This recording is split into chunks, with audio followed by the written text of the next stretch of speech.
亚伯兰带着伊的牵手，甲罗德并一切所有的，拢对埃及上南地去。亚伯兰的经验成熟极大，伊对南地渐渐往伯特利去，到了伯特利甲那的中间，就是从前支搭长平的地方，也就是伊起身着断的地方。伊搁伫遐呢求告耶和华的名，甲亚伯兰同行的罗德也有牛群、羊群长平。迄地用袂落因，因为因的财物甚多，互因袂当当机。当时迦南人甲比利洗人伫迄地期大，亚伯兰的牧人甲罗德的牧人相争。亚伯兰就对罗德讲：你我毋通相争，你的牧人甲我的牧人也毋通相争，因为咱是骨肉原本是兄弟。遍地毋拢伫你眼前吗？请你离开我。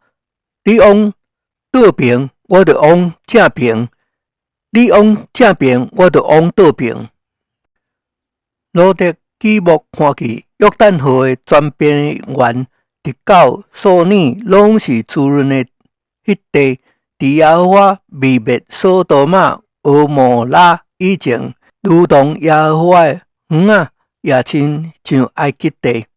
怎呢？罗德选择约旦河的全边沿往东迁移，因就彼此分离了。